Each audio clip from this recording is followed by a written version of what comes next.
So most of you know me, but there's Fuche, I'm Manager of Communications for Paco.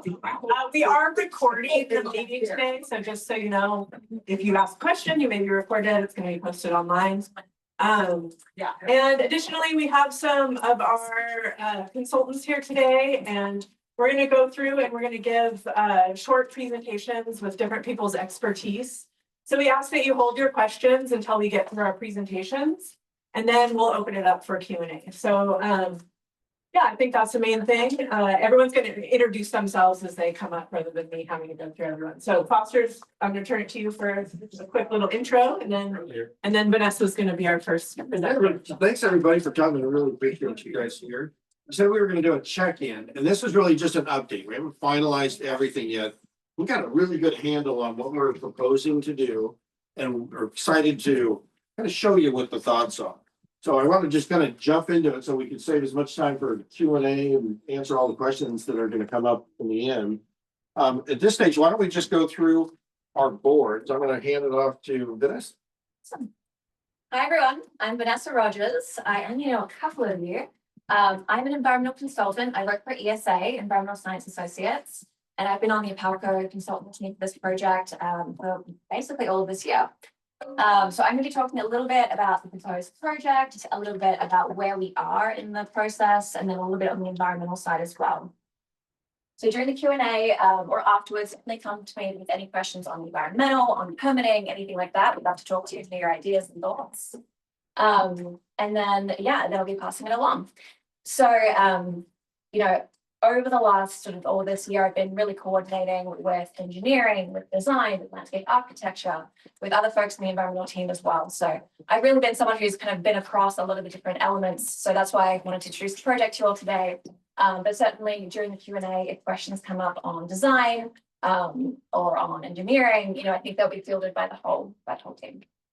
So that's a little bit about me. And then I want to start with kind of the proposed project. And I think we all kind of know what we're here for, but the proposed project would be an expansion of the existing utility scale solar on site.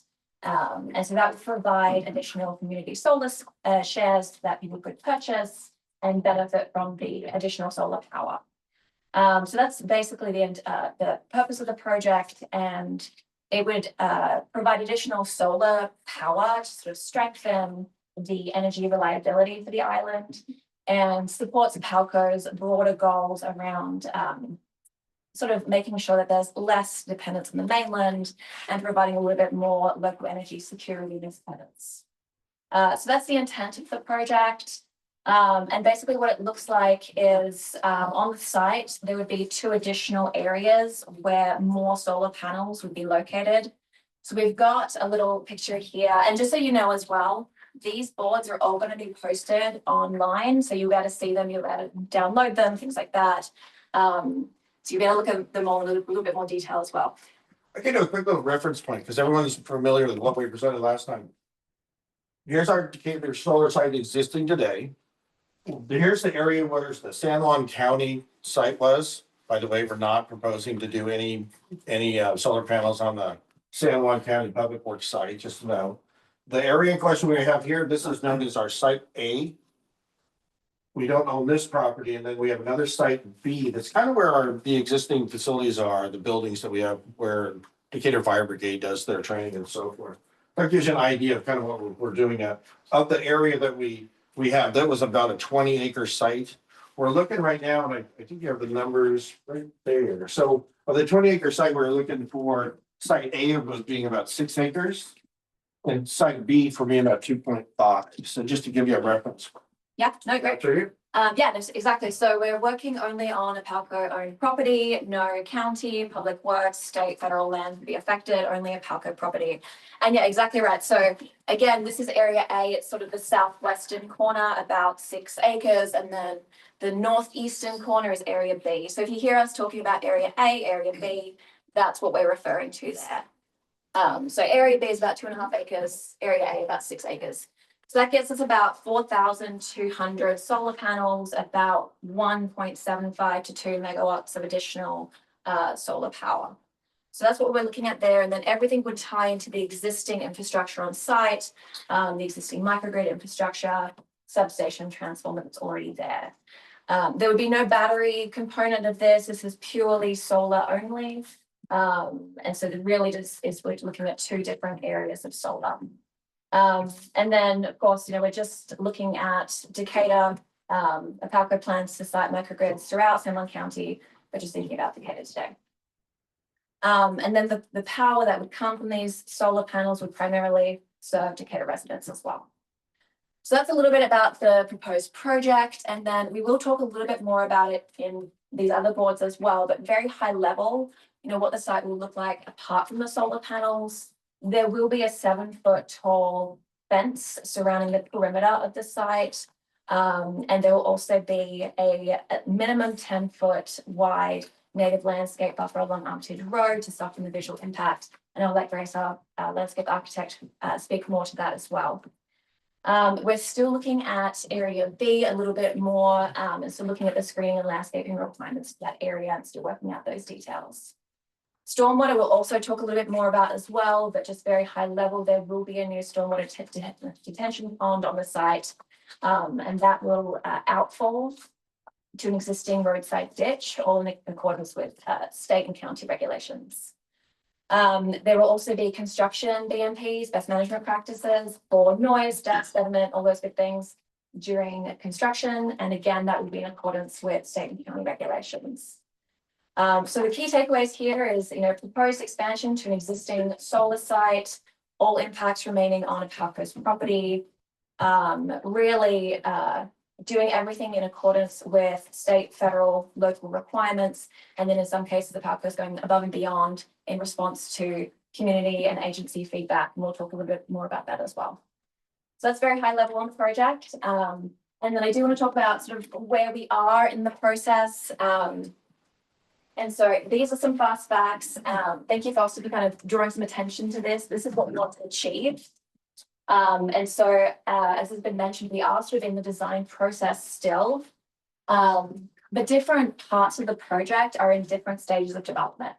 So our initial studies of the site, like a geotechnical study, a wetland delineation, a cultural resources survey, a forest health assessment, those have all been done to understand the existing conditions on the site a little better. And then in progress are our engineering drawings, our stormwater calculations.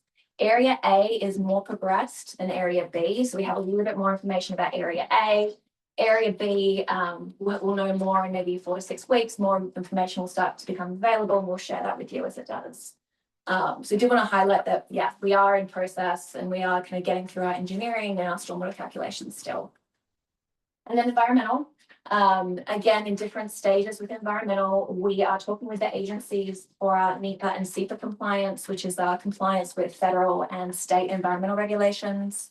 We are talking with San Juan County about our land use permit. And then a little bit further down the track would come a DNR forest practices permit, a San Juan County building permit, as well as an ecology stormwater permit.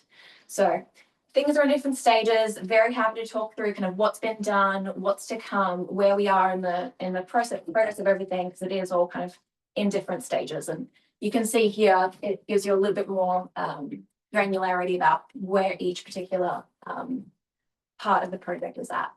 So key takeaway here is, things progressing about the typical pace we see for projects of this size and complexity. And we continue to talk with the agencies as well. We're also speaking with Department of Commerce. This project does have $1 million in funding for low income energy assistance programs. And so we're speaking with Commerce as well. So that's a little bit about where we are in the process. And then last you hear from me, I promise, a little bit on the environmental. So we go out basically at the start of design, and we have a look at the site and we try to understand a little bit more about what the site is like and the site constraints and things like that. So earlier this year, ESA wetland scientists went out and they delineated 9 wetlands on or around the property. And then using local, state, and federal methods, they categorized the wetlands, and then they applied buffer per county regulations. And the buffer kind of provides an additional protective space around these wetlands.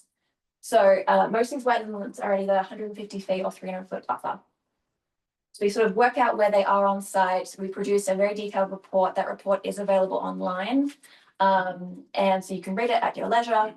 And then what we did with that is we pass it on to the engineers and the design team, and they managed to fully avoid all impacts to wetlands as well as their regulatory buffers. So we're not having any impacts there. And then thinking a little bit about the wildlife, all of Decatur is mapped as Townsend bigoted bat potential habitat. And so ESA wildlife biologists went out twice and didn't find any evidence of the bat. However, just as a precaution, we did increase the size of the regulatory wetland buffers that go around the wetlands, again, just as a precaution. No other priority habitats or species are on the site and no rare plants. So key takeaways here is, we were able to kind of look at the site, see where these protected habitats are, and then manage to fully avoid them all with design. So that's sort of where we are. Hello, darling. And so that's where we are. And I'm going to pass it over to Stacey, who's going to speak a little bit more about cultural resources. Thank you for your attention. Vanessa. Hi, I'm Stacey Bogdan. I am an archaeologist with ESA, so I work with Vanessa and the team. See some familiar faces. I've been helping at Palco with the archaeology in Decatur for probably close to 10 years. So a lot of the projects Decatur had, some of the others, I'm on site, and I've been here quite a bit. So we wanted to just share a little bit of information about that because I'm sure you all are aware, like Decatur has some pretty incredible archaeological resources, really deep history here. So I wanted to share just for this project in particular, we followed that typical process that we're required to by state and local, and really deepened our engagement with the tribes too, just because they really are the keepers of a lot of that traditional indigenous knowledge. So I had the benefit of also working on the earlier solar project, so knew what those findings were and what those soils look like. And so we're able to plan and prepare what the study should look like for this project. And it started out with conversations with the tribal nations too, to find out what local information they had about this this part of the project, what information could be shared. Looked at the research that was known and on file with the state Department of Archaeology and Historic Preservation, shared our project details with them, the location, and our proposed methods for just determining if there was anything out there that was not yet recorded.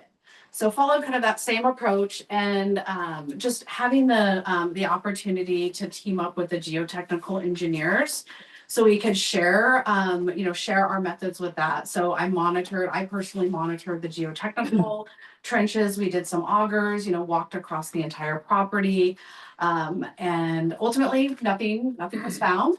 And then really just kind of took those results, shared it again with the tribal nations in the state, and talk about, well, what's the potential to find something that was not discovered? It's never 100%. So looking at what the potential was and just what our observations was we saw glacial deposits, very shallow, lots of sand deposits. So myself, the team of experts, the state, the tribes, we all agreed that there's really a low potential on this location for something to be present. So APALCO will follow their inadvertent discovery plan and process, and everybody felt, really good about that. So I know APALCO likes to share all of the reports and everything with the community, but for this one, they're not allowed to, just because there's so much confidential information about the known archaeological sites of Decatur Island and the surrounding area.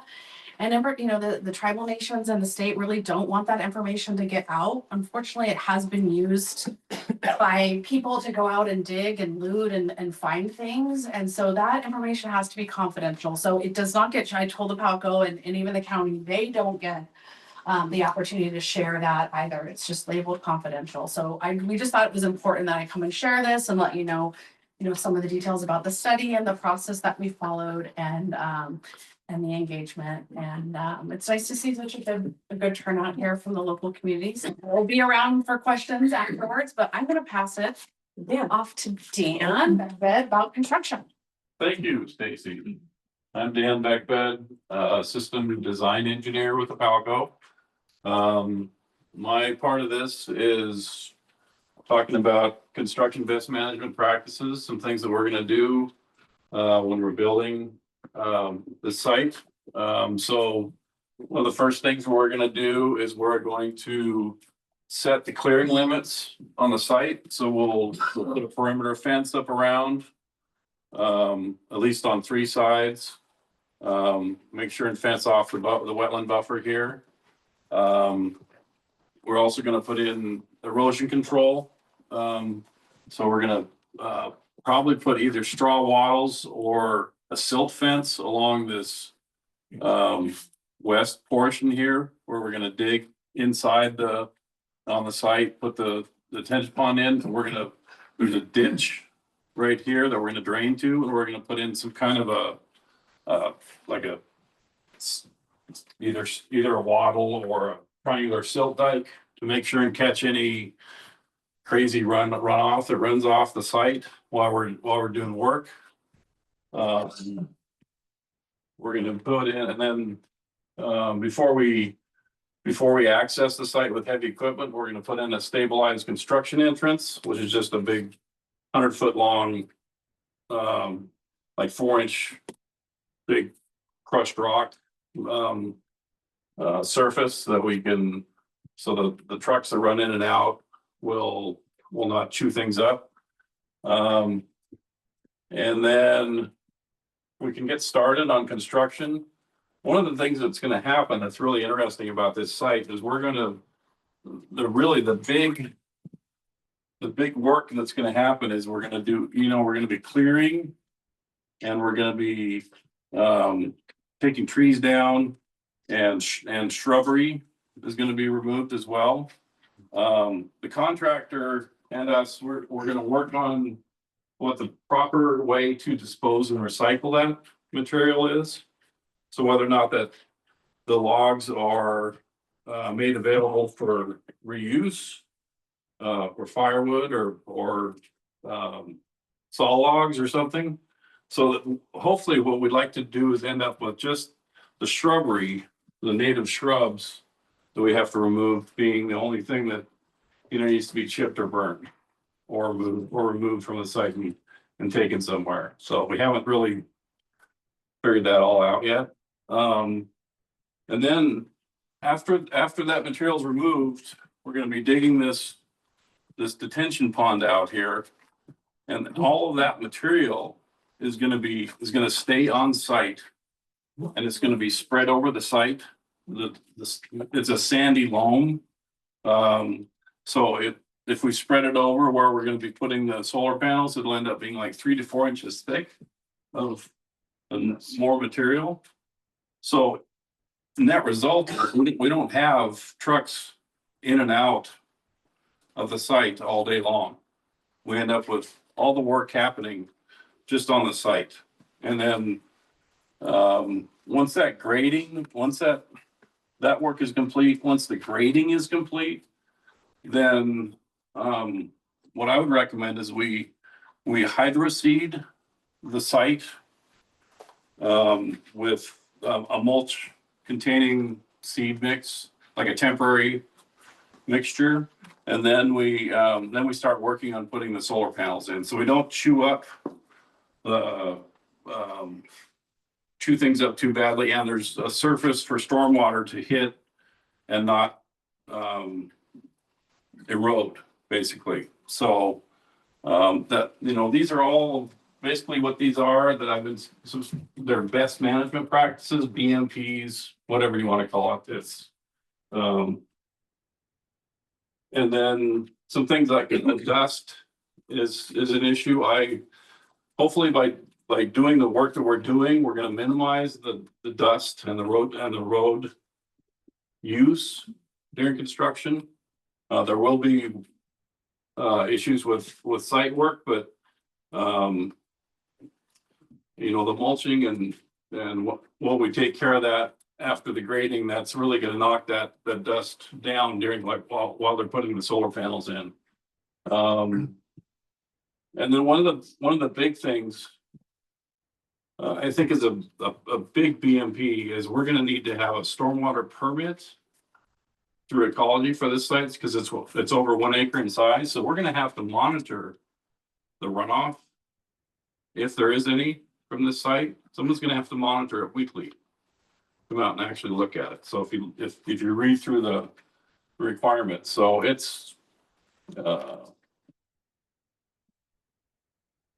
Yeah, anyway, that's all I had. Who Great. Who is next? Yeah. Grace, thank you, Grace. Let me point out one thing, Greg. Yep. So we delineated this, I think Dan did a good job talking about, the drainage swale that we're talking about for the stormwater.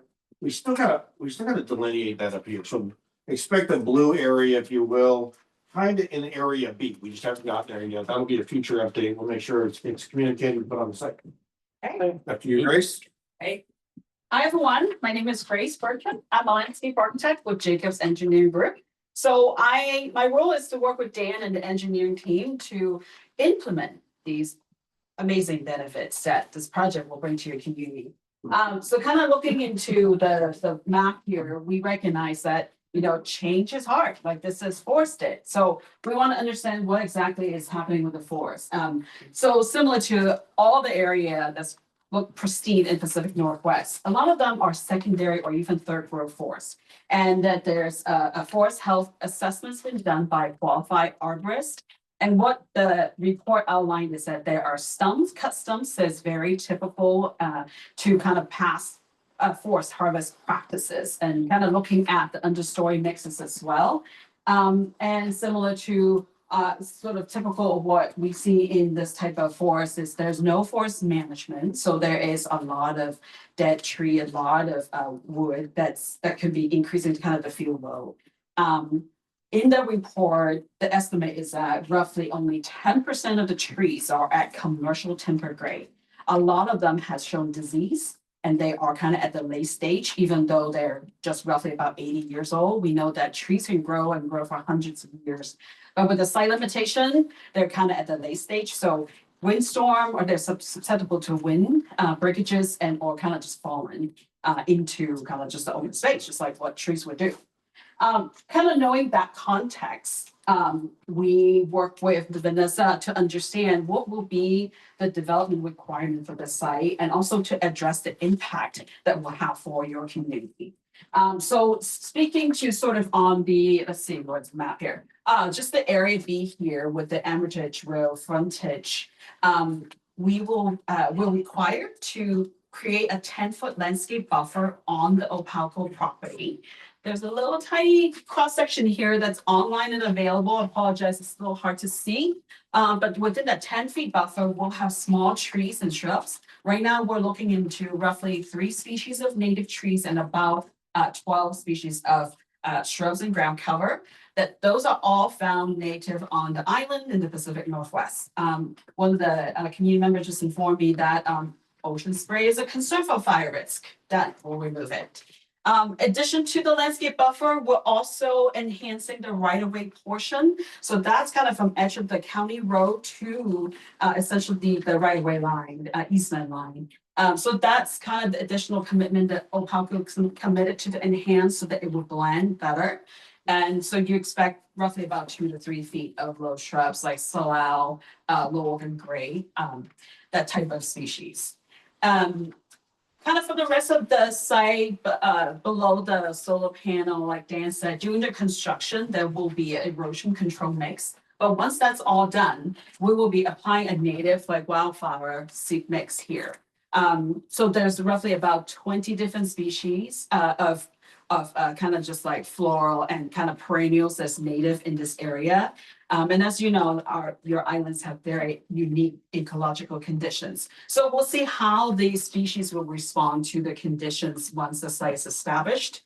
Kind of similar to the stormwater monitoring, Opalco will also be monitoring the success of the landscape strip buffer as well as the right of way. There will be some maintenance from the crew there. So with all that, we try to apply that into the existing photo and create a couple of simulations to kind of give folks a feel of what that would look like.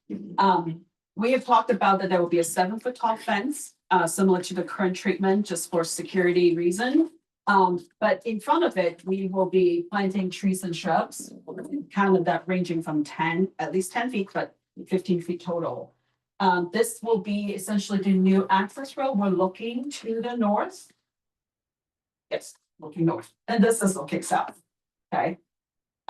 We try to mimic the sort of the native understory feel that you experience currently on the island. In addition to kind of the landscape treatment, Opalco is aware that existing property, there are some old vehicle, abandoned vehicles and boats here that they're committed to remove them all on site. And that's the treatment that we are proposing, kind of this is the near the area B area that we have mentioned. So with that, I want to kind of pass it to Foster to talk a little bit, just to round out our presentation today. Let's see, last time we had a conversation about what can we do to minimize the impact? And we really take that serious, by the way. We came up with really documenting what we heard about earlier, Charles, and really, showing that we were listening to some of the input that you guys have had. We just have a board on here that really highlights the fact that we're trying to minimize some of the impact that's gone. We are listening and trying to incorporate some of the thoughts that you guys have had. Before I get into the Q&A side, I want everyone to know that Opalco is obligated to provide power. That's our obligation to the county and to Decatur. And we're not allowed to ration it. If you want to put a big giant jacuzzi and other big facilities on your home, we have to provide that power. And the county's put us in a weird situation right now. It's because permits still get issued. And we go to the county on the comp plan and we say, how are we going to provide the power? Remember, the last time we talked about, we have 2 submarine cables that feed our area, and they're reaching the end of their useful lives and their capacity. So we know we're going to have, if we're going to have increasing permits, we got a problem. So what we're struggling with is trying to work with the county that says, every time they issue a new permit, where does that power come from? And I know that, it's going to start like a cold winter, weather event that's going to be cold. We're not going to have the power. And that's what we're obligated. We're mandated to figure out how we're going to manage through it. So we're not trying to force any of these kind of things out there. We're mandated to actually do it.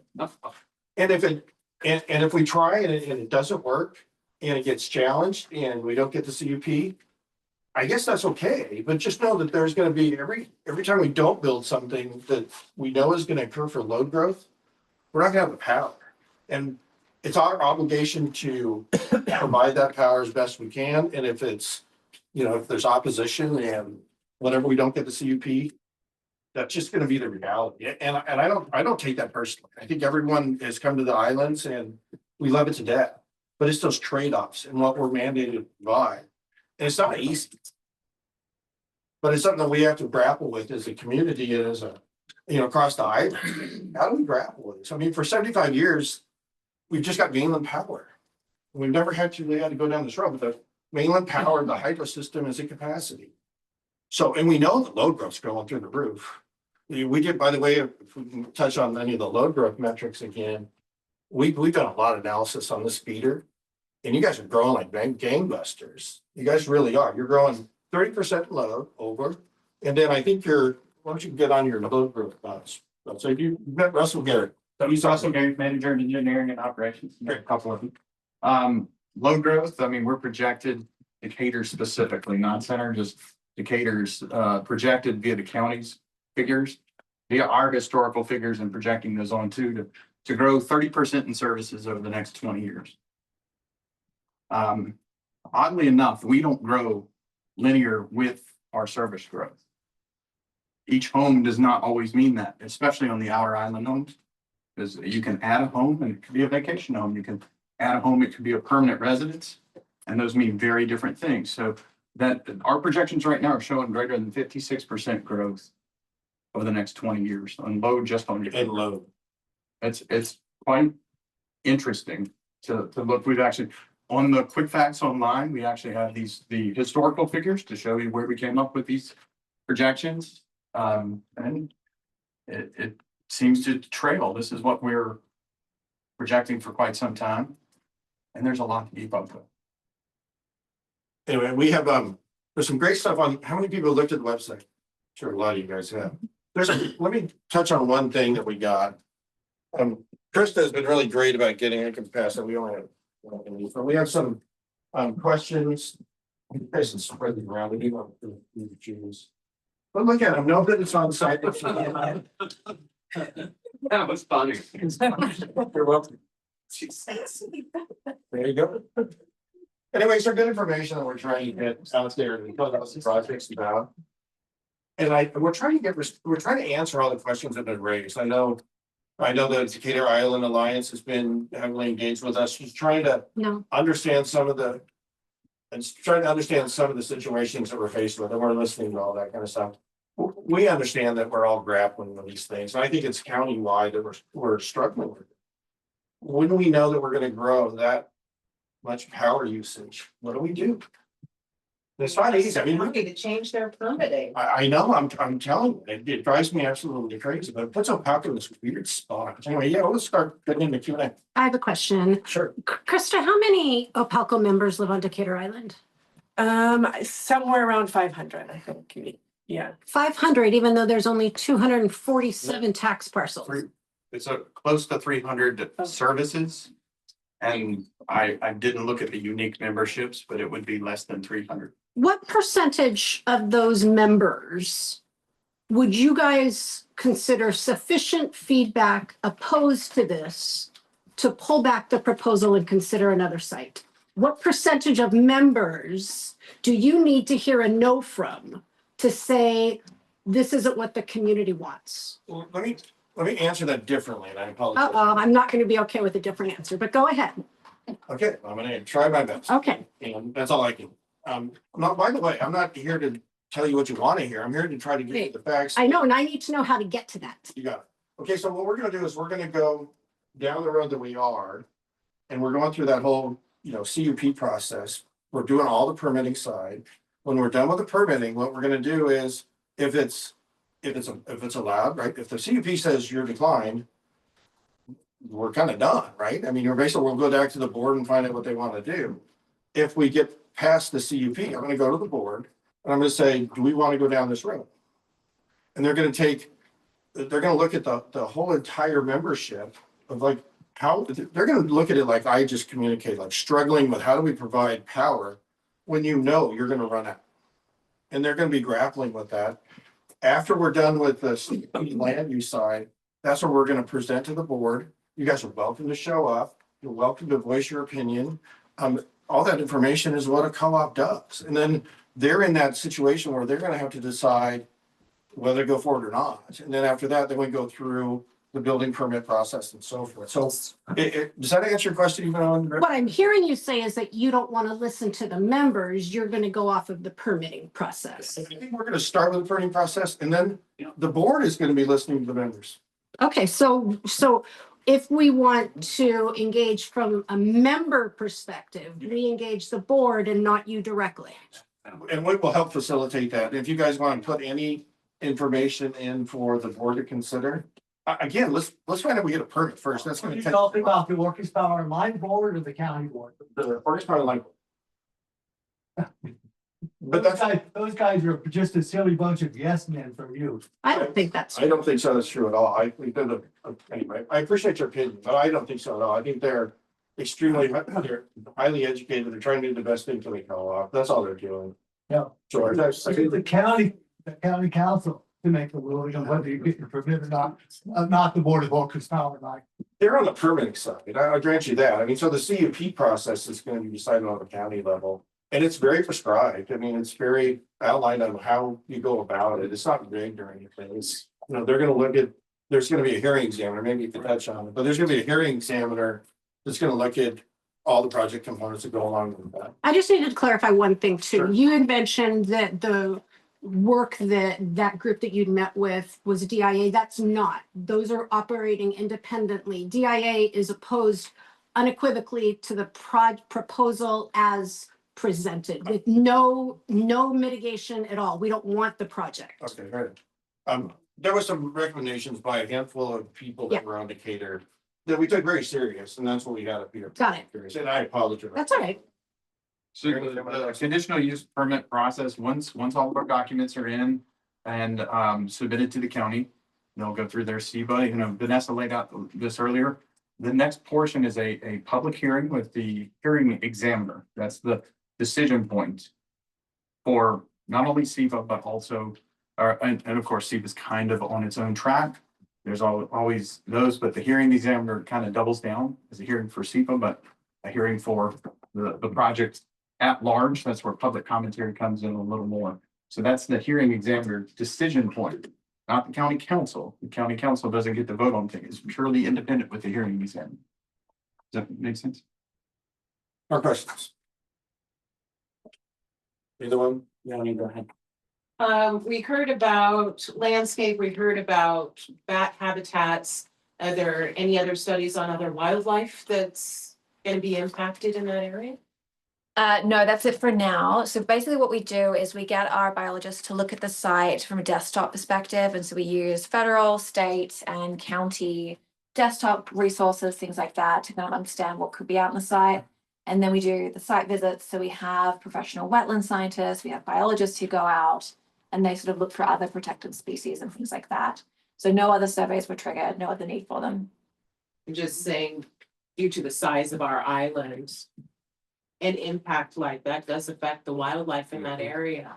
And so we have, protections exist at the federal, state, and local level for kind of the, not most important, but kind of there are habitats that are legally protected.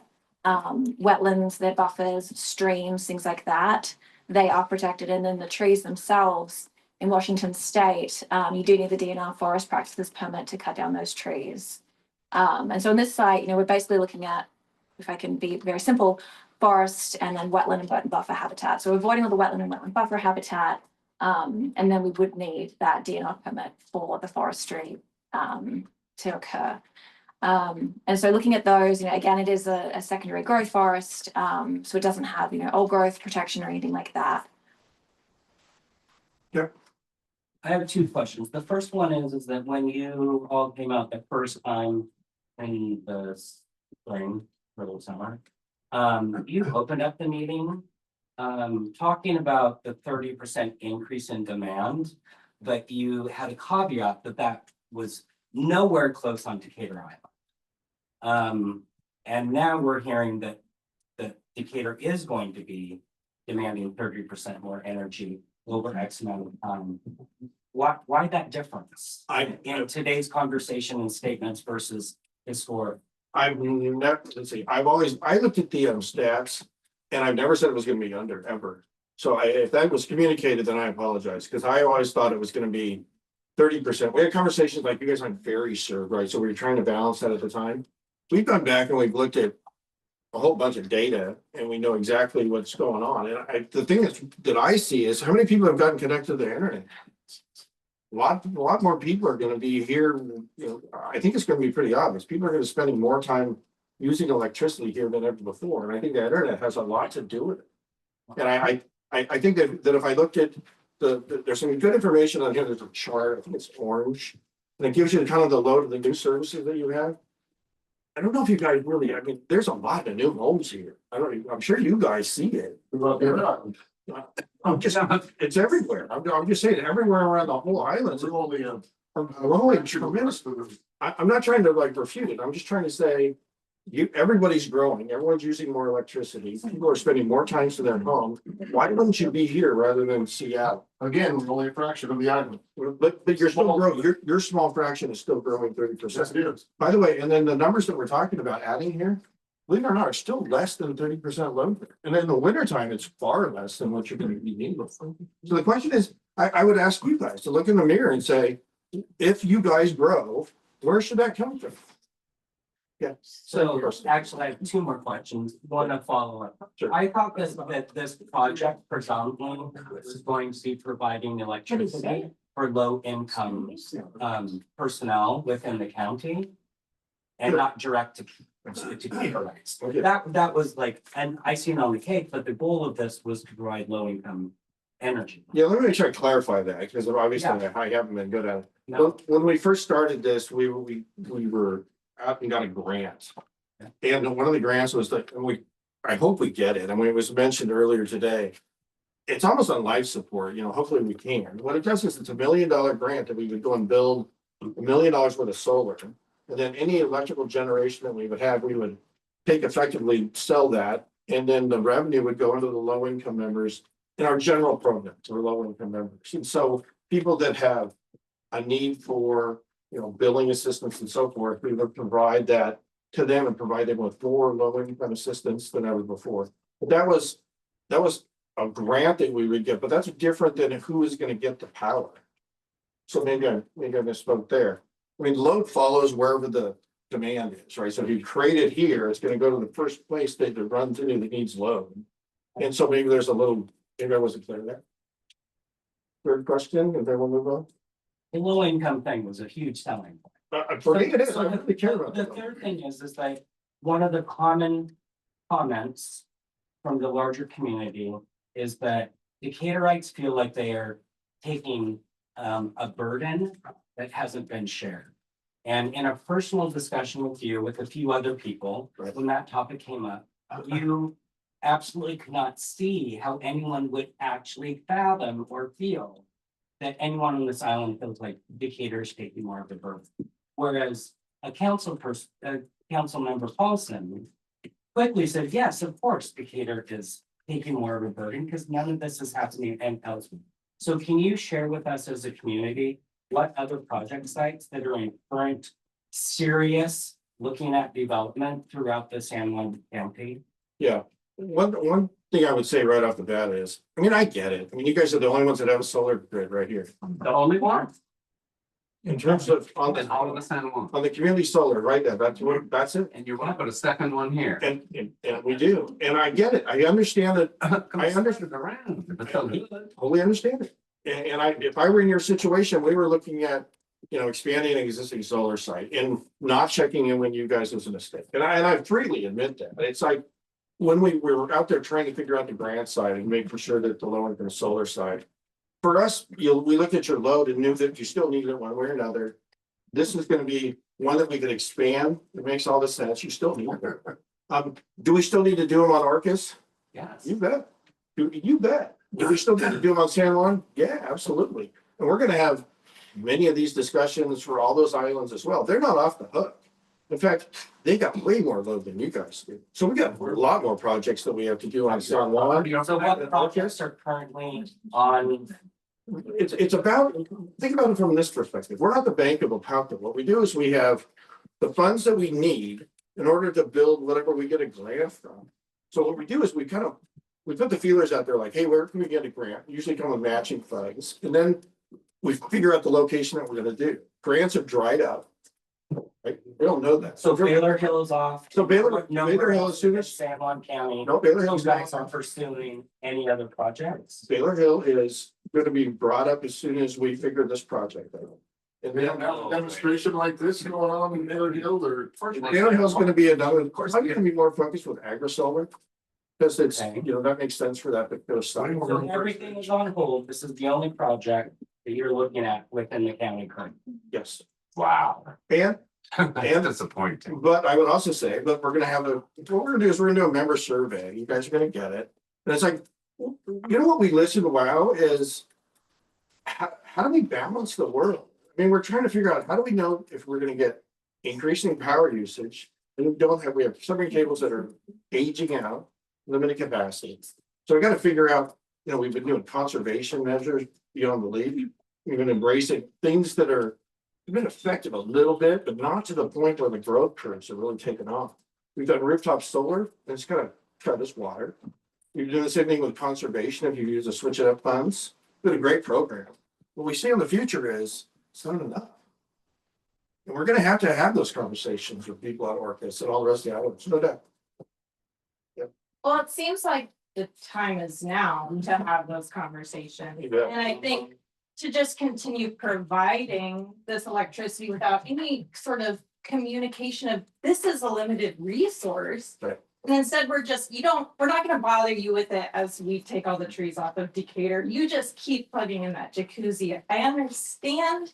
You said you couldn't ration people. Yeah.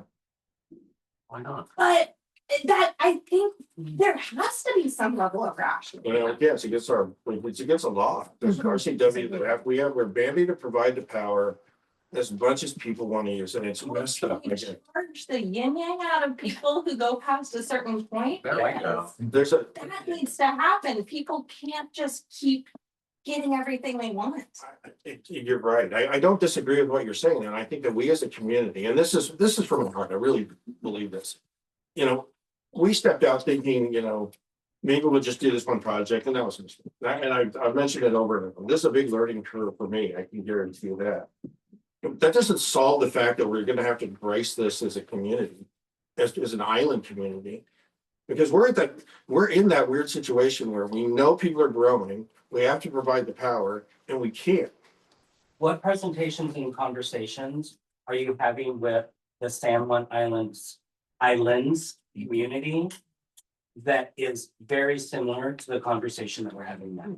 Why don't you touch on our town halls? Yeah, we just went around in September and we did renewable energy community meetings. And we went to all Lopez, Shaw, or not Shaw, but Lopez, Orcas, and San Juan, and sat around saying, we're gonna need to put local power, and how do you guys want to do it? And What kind of attendance was that? we're good attendance. We had about 100 people throughout the islands. Yeah. I live throughout the island. Yeah.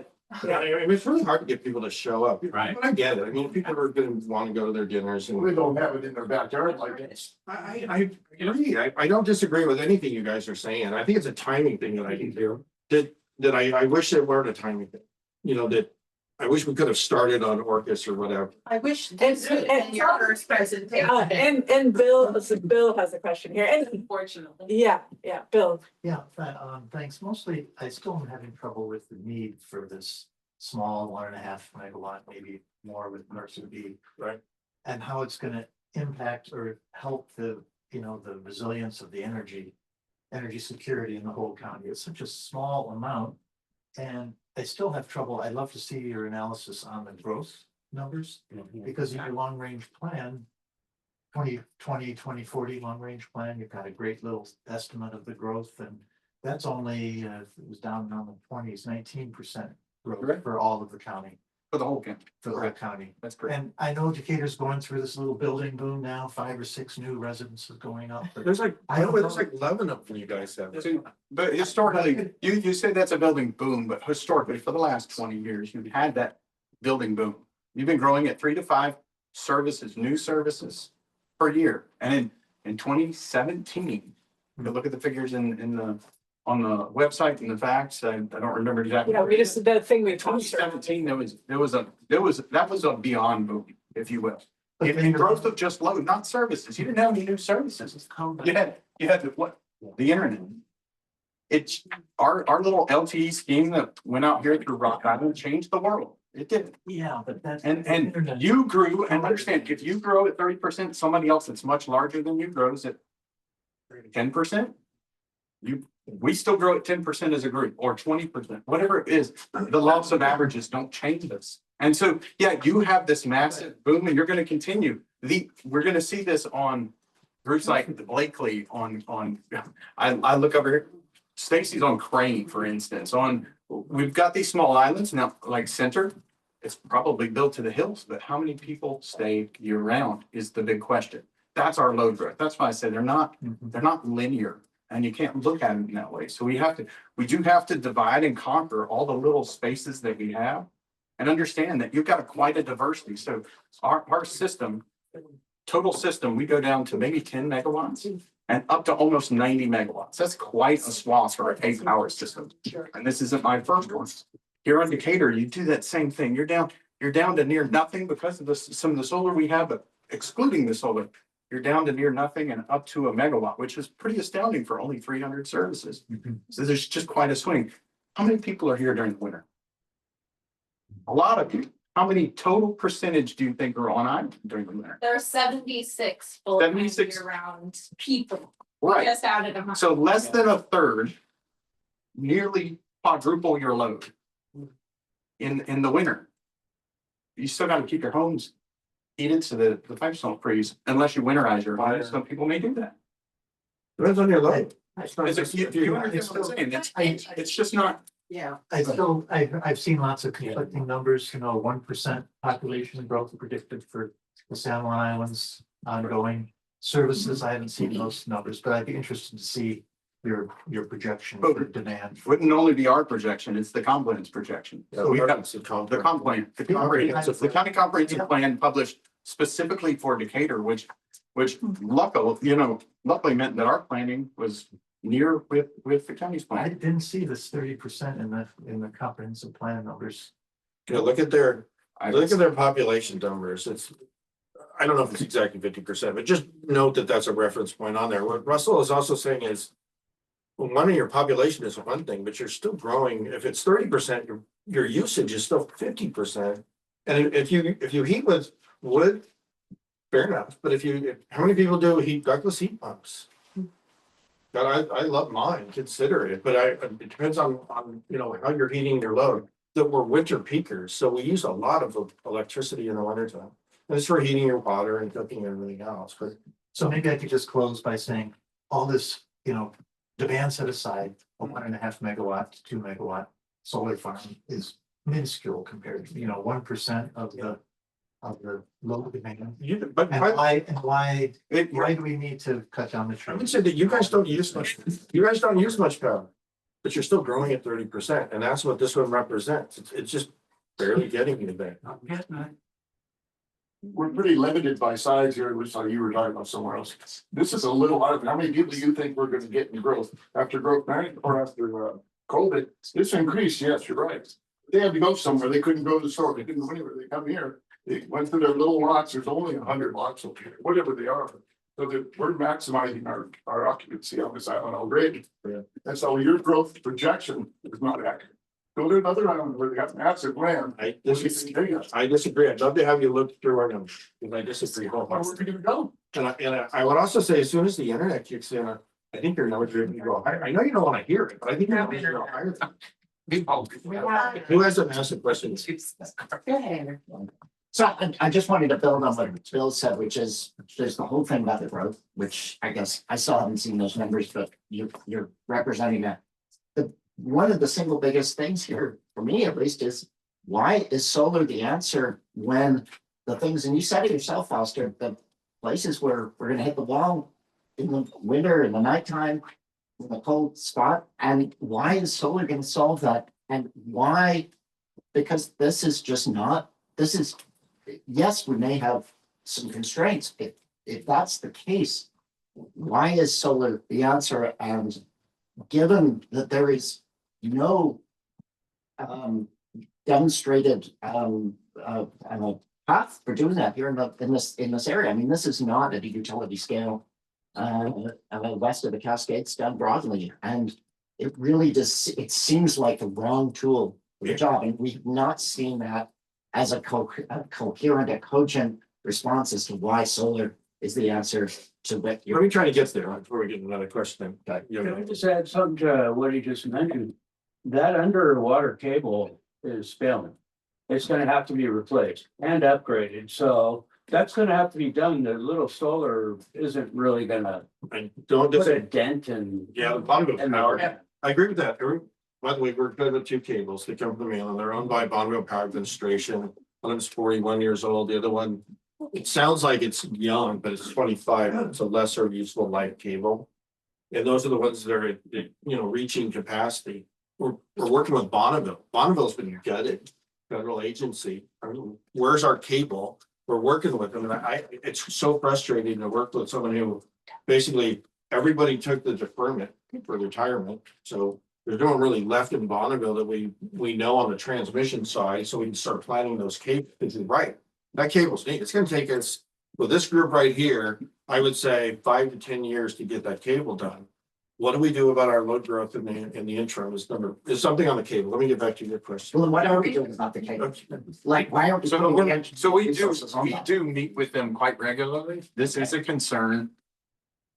There's a lot of talks that have to be in the background, unfortunately, because it's BPA, because there's legal obligations from them. So we've got to make sure we hedge our legal bets for that. And that's why it's not terribly public, minus just the two of us in a room fighting it out with BPA themselves. And believe me, we do. We're going crazy on the submarine cable side. Let me go back here. Okay. So why solar? That's not the answer. I disagree. I would say that most people in the summertime, if we can take your summertime, and we generate a lot of sun, right? A lot of solar production occurs in the summertime, pretty obvious, right? A lot more solar array profile. We can extend that period out. Because we have more solar in there, instead of being 3 months in the summertime, maybe we can get to 5 months or 7 months. Where we could get more reliable power during that time. So I think it's really important to build the window. I'm always cautious because some people, they always take me literal and you're like, okay, so you're basically gonna go and you're gonna have a problem in the winter time. I am. But that doesn't mean the fact that we can't keep trying to grow whatever that window period is. And when the sun goes down, we need more and more batteries. There's no question about it. But having solar that we can extend those out and we get more and more batteries as we go to when the sun goes down is where I think it needs to go right now. Does anybody else look at the reliability reporting for the region? I wouldn't expect you to. We're showing within the next 10 years that there's what's called demand at risk, which means that at risk hours, we may not have power. That's in August, February, and January. Some of those, we had 4 hours in December and February. Well, this year, do we have any in August? No, not really. Next year, we start getting that at risk. Well, why is that? Well, we're a completely interconnected system, east to west. When irrigation and air conditioning on the east side happens, we suffer the consequences. And this is why local power means something to us in the summer. It's not an easy answer. It's not a straightforward answer. Bonneville's also a very dynamic answer. Sorry for that. But and then the snowpack's going up, right? We're starting to see that. There's not as much snowpack. This is a La Nina, so I hope it gets really cold so there's actually going to be snowpack. What happens if it melts too early? You're good at the beginning portion of the springtime. It looks good through the summer. It's those later months in the summer, if there's less snowpack and there's less, runoff for Bonneville to generate power, that's going to create a big spike. And it's either going to translate, it's probably going to translate to dollars, right?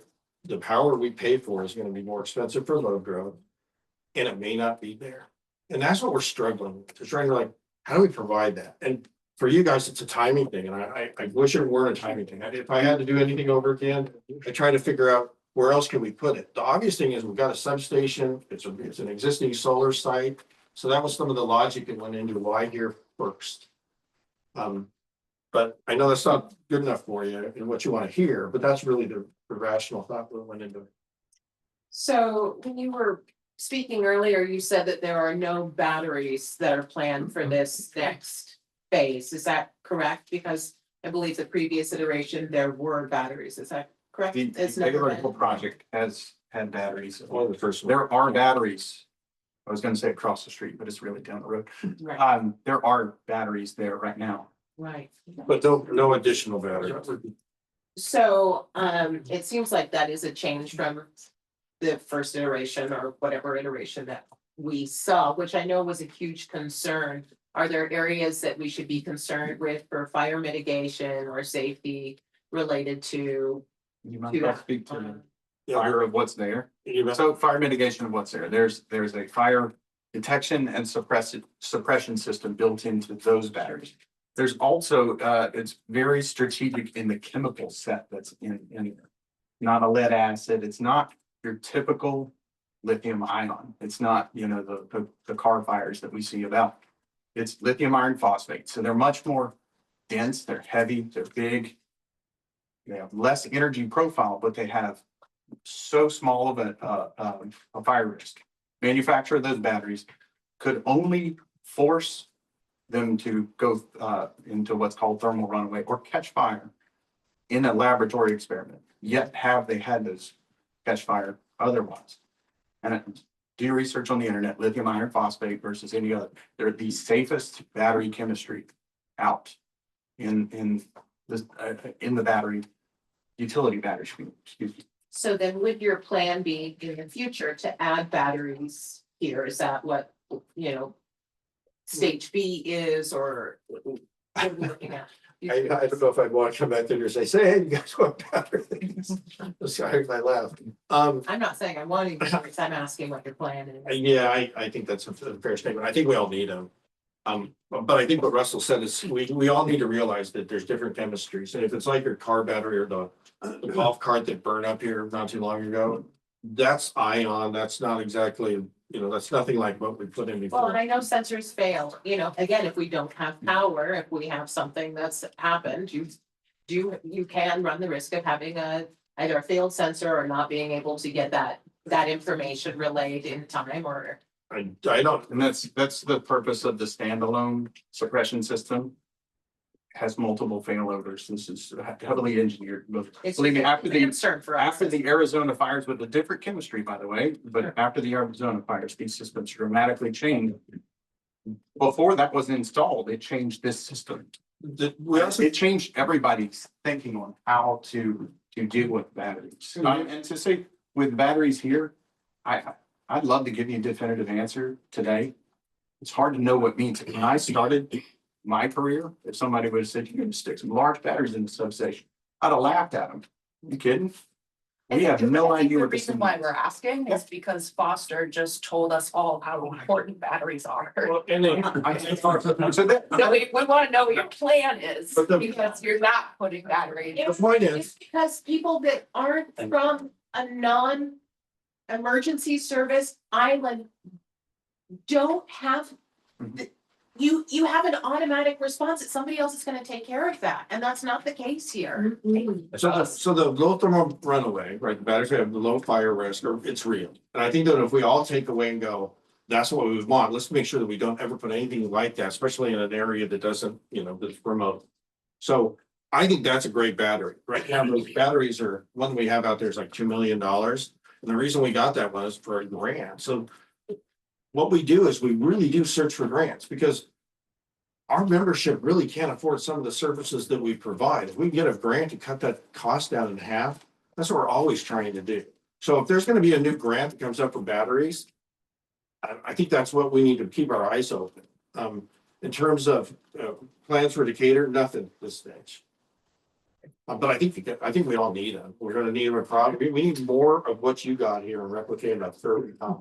So what I've heard today, you telling us what is absolutely most important to this power crisis is that you find more sites for solar, which you're now pursuing, and that batteries are critically important to solving issues related to the weather, which you are also not pursuing. Well, I wouldn't characterize that in any way, shape, or form. I think that we're always talking. Am I the only one who heard it that way? Nope, that's a great summary. So let me try to clarify. We're always looking for sites. You know what's going to be interesting is we've had a handful of, we call them angels, that they hear that we're struggling. And what they say is, you can use some of my land.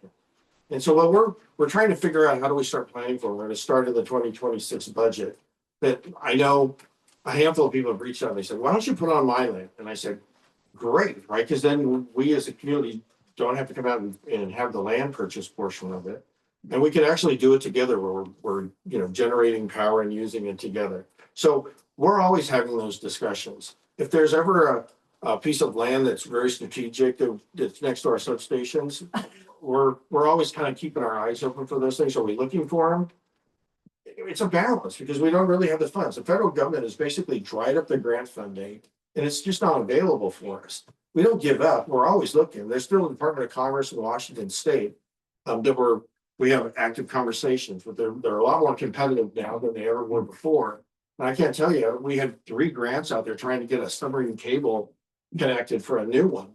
And we were denied 3 times because we don't have the population. That's what they said. We don't have the population to justify the cost of that submarine cable. And that was a horrible answer that I didn't want to hear. But we're still going to be pushing our legislature, politicals, everyone we can, talking to the cable. Because that's really going to be, neck and neck. That's what we really need. And let us know when that happens so that we can write letters or contact people. I look forward to that. Thank you for that. May I add to that just for a second for the batteries, the solar? There are others, just like you were saying, there are other sites we have discussions on, there are other vetting. How far do we vet? What do we call a real project? And that's the line we are. So Baylor Hill, as real now because all of our efforts are focused right here. That's the next big effort. We're in conversations with another couple of sites, but conversation is not quite real. So we have to stage ourselves just perfectly. When we came to this community and said, we don't have this quite real project. You asked us, we should have come and showed up like today. So we're not to those stages with the battery, there's a battery going on, battery project in permitting. Vanessa is actually our lead permitting agent on that project in Easttown. It's not fun. There's wetlands. It's not fun. There's other things. There's just the county, public works. But we are going down these roads. We are trying to find the most cost-effective method to get it done, because we don't want the rates to suffer as well as us to suffer Well, from, it sounds you know, like a lack of marketing research. push, telling people to really conserve, to think about how their homes are impacting this. If they've got the, 2,000-3,000 square foot home that they're heating through the winter and they're not here, that's impacting everybody else. I love what you're saying, and that's why we're trying to get out there with town halls. People are not engaged, and they haven't really seen it.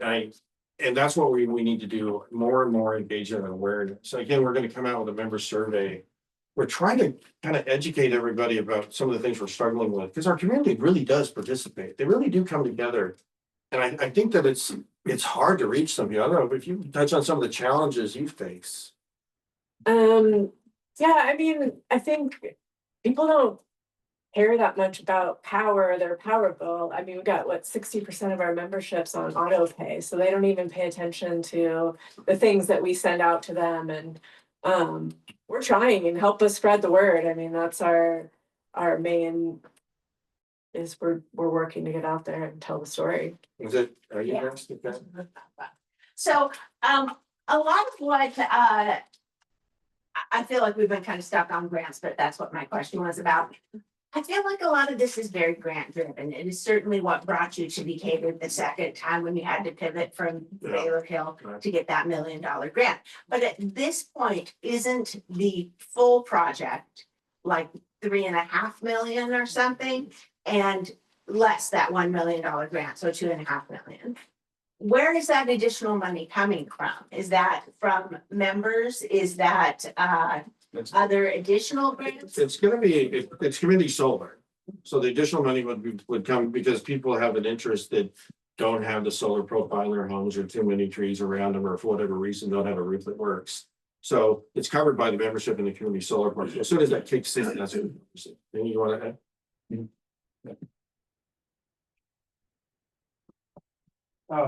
Thank you, Foster. I have an emotional, I'm standing up because I've been told my voice isn't carried if I sit down and really can't hear me, so that's ridiculous. But I have an emotional argument to make. I mean, I think, as you know, I was part of the group of our community members here that spent a lot of time putting together documents and meeting with you, and our purpose was to try to convey to you what we thought was the minimum you would need to do to come to the community, as you're doing right now, and make the case for this project. And you responded to some of those things that we asked, and we appreciate that. You did the alternative study, which we appreciated, and you brought your design team here so that we could speak directly to the consultants, which we appreciated. And your presentation is organized. You're making the case in a way that it hasn't been made before. I appreciate all that. However, you have not substantively changed the direction of the project based on the comments that were made. And we're going back through as a group and looking through what we presented to you and the things that we had. We're going to do a little evaluation, say this is what we suggested and this is what is the response has been. And the community can make up their own mind. It's, it's 30 pages of documentation, so we can't go over it here. So for me personally, I wanted to keep an open mind about this project, not decide in favor or not favor to make your please.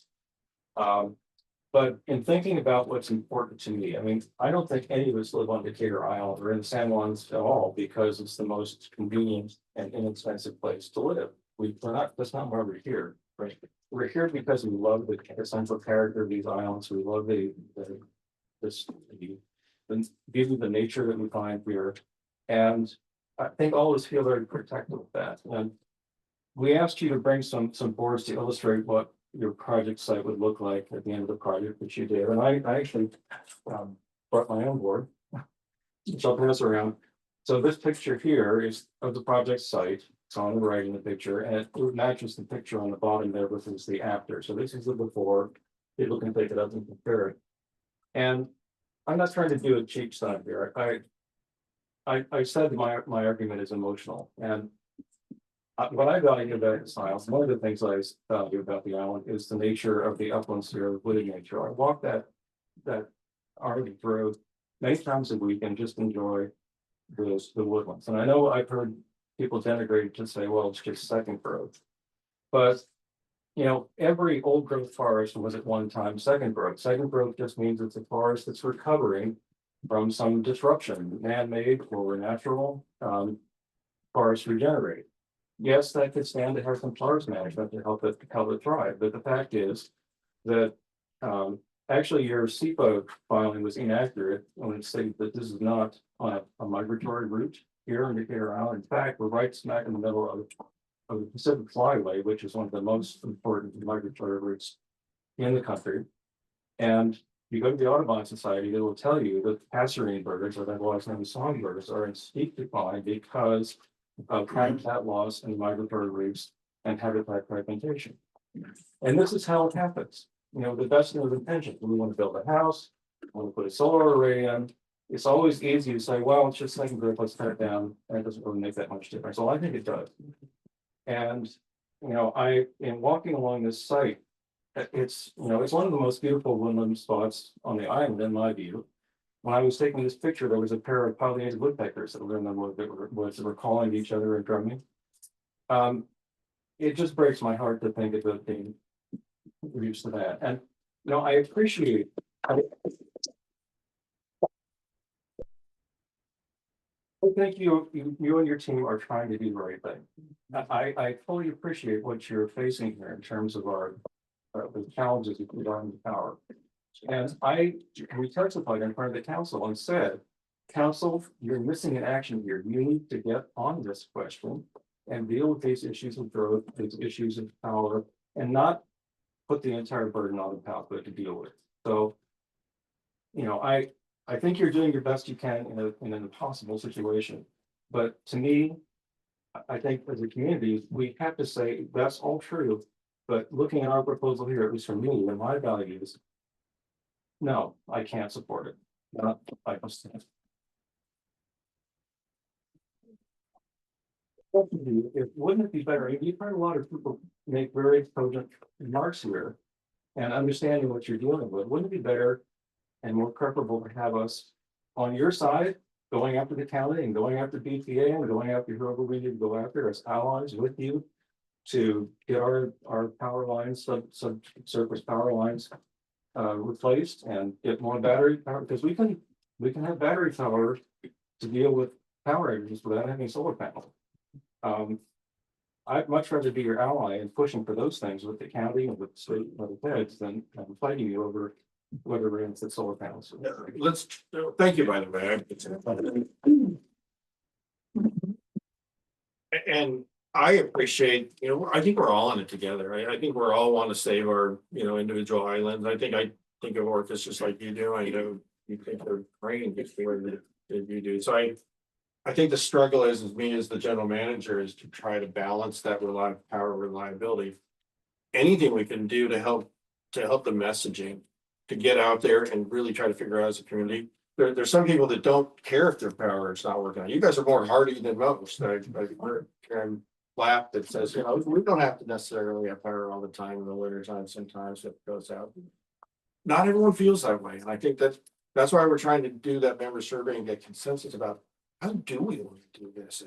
Again, I think that's a separate, we do need your help. We need everyone's help to go down that road together. And I appreciate that. I really do. And then figure out, you know, however this one plays out, I respect everybody. I understand your perspectives. And if you guys come down to a road where you don't support it, let your voices be known. I think that helps our engagement across the county. So there's a problem here. And maybe what it takes is people to wake up a little bit for us to address them. Because people, I got to tell you, it's been frustrating for Krista and our team is to try to communicate with so many people out there that they just don't see it, or it's just not important to them. I'm not saying they don't care; they do desperately.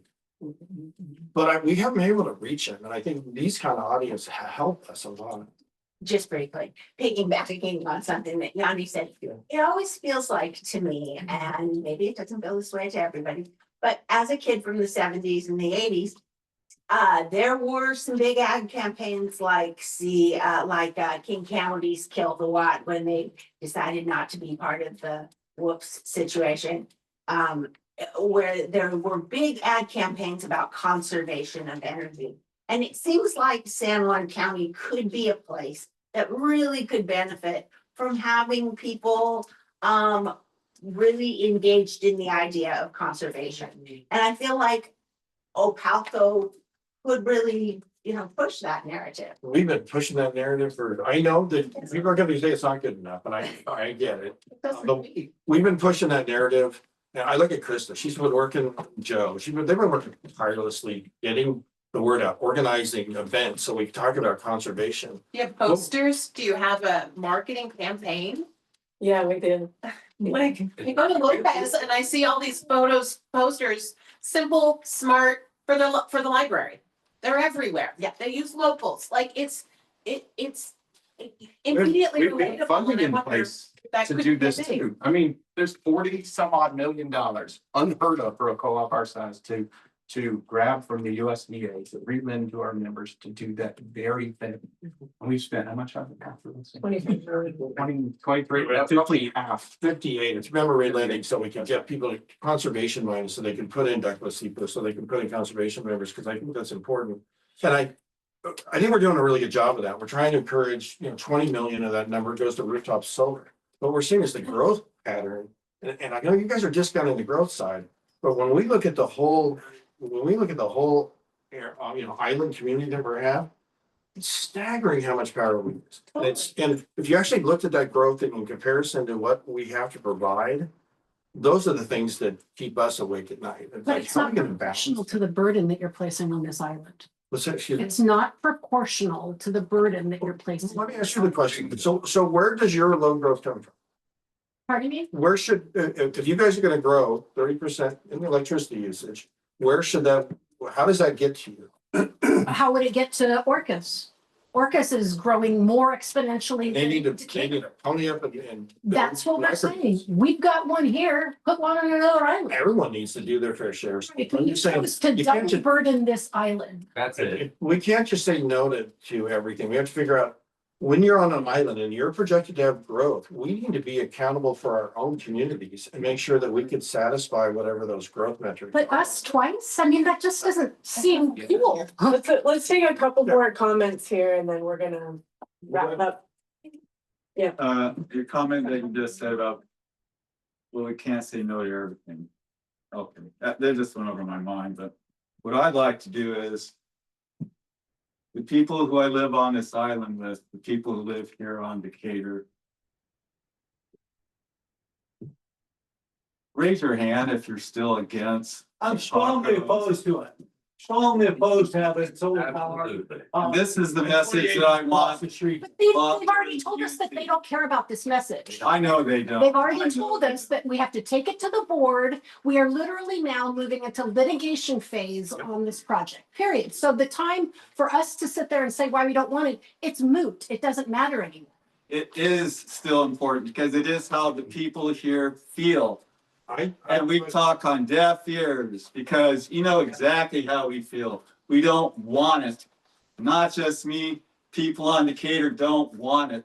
You don't care. This is our home. And you're still going ahead with what your needs are at the expense of everyone else. Wrong. I understand what you're saying. The only thing I'm saying is, we're gonna go down the road and we're just gonna make the decision-making process occur. It's not that we don't care. We care deeply. And you may or may not believe that about this team, but we all live here too. We all care deeply about what we do and how we are. Okay. Decatur is not your home. Your company bought some property on it. And they collect that gives them the right to do what they want to do. I'm talking about. No, it doesn't. I'm talking about the islands in general. So, I appreciate your perspective. I really do. I think demonstrating some of that care might be actually exploring other solutions. The thing that I was proud of when I came over here is when we actually got over here, we had 20 acres. And we're, if you looked at the area now, we're actually gonna add two, we're gonna do another 3 acres over on the San Juan County Public Works. So we took care of Yeah, that. they agreed with us. We took care of that. You did, it's gone. They agreed with I us. think we actually, based on what we're talking about, we're talking about now, 20 acres or 23 acres. I think that we've done a lot of the, trying to figure out how do we do embrace this stuff? And we're down to now 8.5 acres, so we're trying to list it. I don't, I'm going to say, yeah. When you put in the first solar array, we trusted you, I trusted you.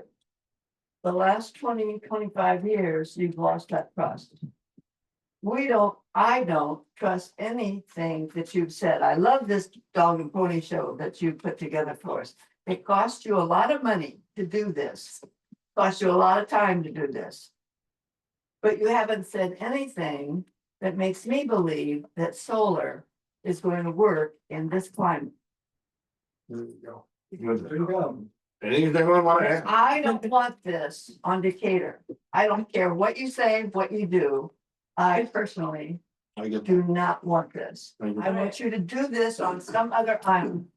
Maybe in the future, 10, maybe 15 years, we will change our minds and we will welcome you. But right now, it's no. There. And you haven't made a comment yet, Decatur. Well, I mean, I just might be ignorant, but he was saying that the time when we really need the power is January, February, and August. Well, August, I can see how the solar field might really help. Because, our days are long and it's generating probably a lot of power. But January and February, when our days are maybe 7.5, 8 hours at the most, and they're cloudy and raining. I mean, how much can we really generate? I mean, if you're putting in big battery packs and generate when we've got days that go till 10-15 at night, oh, that makes sense.